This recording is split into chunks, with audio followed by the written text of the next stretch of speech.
बोकारो के नवाडीह में DMFT fund से बना मॉडल आंगनबाड़ी केंद्र बदहाली की तस्वीर पेश कर रहा है। लाखों की लागत से बनी बिल्डिंग तक पहुंचने के लिए एक सड़क नहीं है, ना ही बिजली ना ही पानी की सुविधा है, जिसके चलते 30 नामांकित बच्चों में सिर्फ 2 से 3 बच्चे ही पहुंच पा रहे हैं। इस पर बनी एक रिपोर्ट देखें। मॉडल आंगनवाड़ी बदहाल व्यवस्था, 30 बच्चों का नामांकन, उपस्थिति बेहद कम, लाखों कर सुविधाएं नदारद, बिजली पानी की सुविधा गायब, बच्चों के लिए सुरक्षित रास्ता नहीं, सरकारी खर्च पर उठे सवाल। ये तस्वीर नवाडीह प्रखंड के कोंडारा टार गांव की है, जहां डीएमएफटी फंड से मॉडल आंगनबाड़ी केंद्र तो बना दिया गया, लेकिन बच्चों तक पहुंचने की बुनियादी सुविधा नहीं दी गई। चारों तरफ बस्ती है, मगर केंद्र तक पहुंचने के लिए पक्की सड़क या पहुंच पथ नहीं है। बारिश होते ही कच्चे रास्ते में पानी और घुटने तक कीचड़ भर जाता है। ऐसे में छोटे बच्चों का आंगनबाड़ी पहुंचना मुश्किल हो जाता है। स्थानीय लोगों के मुताबिक केंद्र में बिजली नहीं है और पीने का पानी का चापाकल भी लंबे समय से खराब पड़ा है। समस्या वही सर, रास्ता का सबसे बड़ा समस्या है। बच्चा लोग कैसे आएगा, गिर जाएगा पानी में। सबसे बड़ा समस्या तो यही है। और क्या समस्या है सेंटर में? और सेंटर में मतलब समस्या ये है बिजली पानी का। और क्या समस्या यही है कि बच्चा जैसे यहाँ पे खेत की वजह से, रास्ता की वजह से नहीं पहुँच पाता है, पानी की सुविधा नहीं है, बिजली नहीं है। क्या चीज़ का? बिजली का। अच्छा, बच्चा हम लेने के लिए गए, बनकटवा गए तो बच्चा हम लेकर के आ गए, तो बच्चा आगे आगे हम पीछे पीछे 10 कदम के पीछे हम है। बच्चा को हम देख के बढ़ते हुए जाए तो बच्चा को हम पानी से छाप के उठा लिए।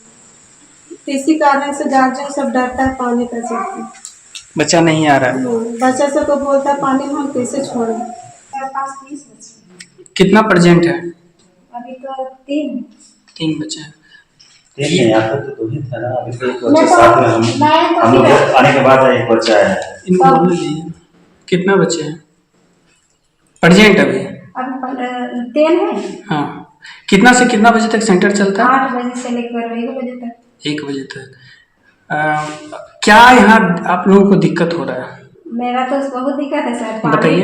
पानी का भी सुविधा नहीं है। कितना बार बोले, सबके पास बोले, लेकिन कोई नहीं सुने।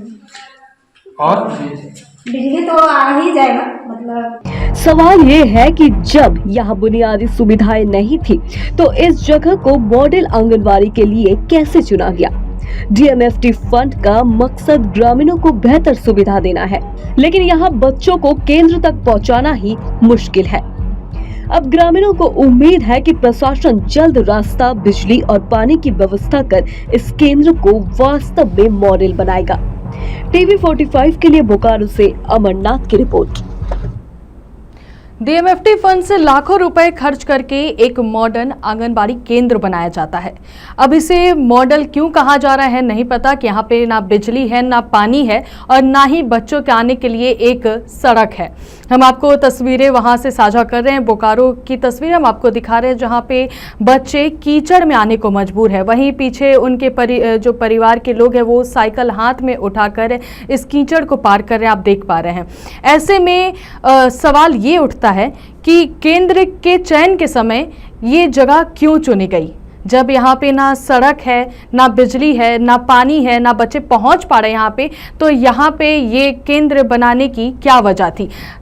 इसे हम सरासर बोल सकते हैं कि ये सरकारी पैसों की बर्बादी है, या फिर बोले कमीशन खोरी में ऐसा किया गया है जिससे बच्चों को बहुत ज़्यादा ऐसे प्रभावित हो रहे। जैसे देखिए, आंगनबाड़ी केंद्र का मतलब ही प्ले ग्रुप है। प्ले ग्रुप में बच्चे क्या करेंगे? प्ले ग्रुप में बच्चे ABCD सीखेंगे, बैठना सीखेंगे, बोलना सीखेंगे। ऐसे में अगर इनकी जो बेस है यही कमज़ोर रहेगी तो ऐसे में बच्चे कैसे पढ़ेंगे, शिक्षा कैसे हासिल करेंगे? और ये ध्यान देना होगा सरकार को।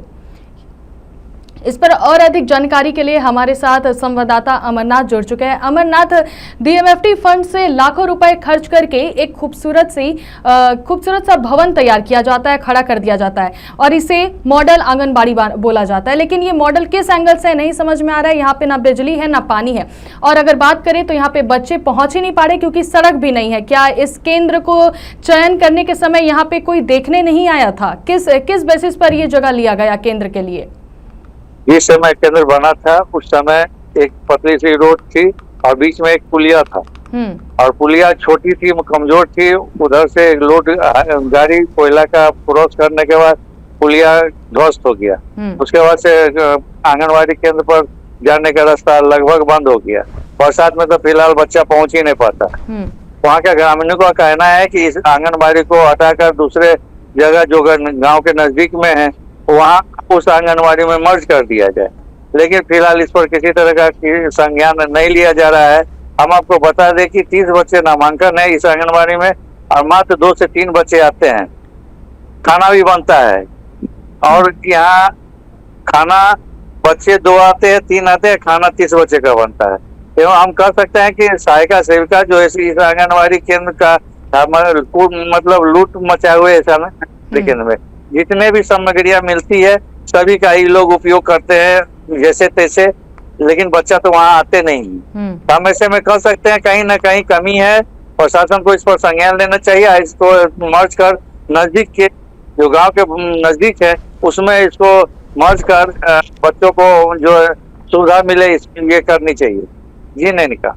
अच्छा अमरनाथ, ये डीएमएफटी फंड से ऐसा ये भवन तैयार किया गया है, तो इससे हम नहीं बोल सकते कि इसका उपयोग सीधे तौर पर सरकारी पैसों की बंदरबाट कहें या कमीशन खोरी की तरह इसे मतलब यूज किया गया है सरकारी पैसों को? जी, डीएमएफटी फंड में बोकारो में तो आपको पता ही होगा कि पहले से भी बड़े बड़े घोटाले हुए हैं और पैसे का बंदरबाट हुआ है। बस इसी कड़ी से जुड़ा एक ये भी मामला है। पहले बना डीएमएफटी फंड से बना और उसके बाद उसका मिसयूज हो रहा है। तो हम कह सकते हैं कि ऐसे में कहीं ना कहीं अधिकारी को संज्ञान लेना चाहिए, इस पर तुरंत जो इसको बंद कर दूसरे में मर्ज करवा देना चाहिए ताकि बच्चे वहाँ आराम से पहुंच सके और सारी सुविधा मिल सके। धन्यवाद अमरनाथ तमाम जानकारियां साझा करने के लिए।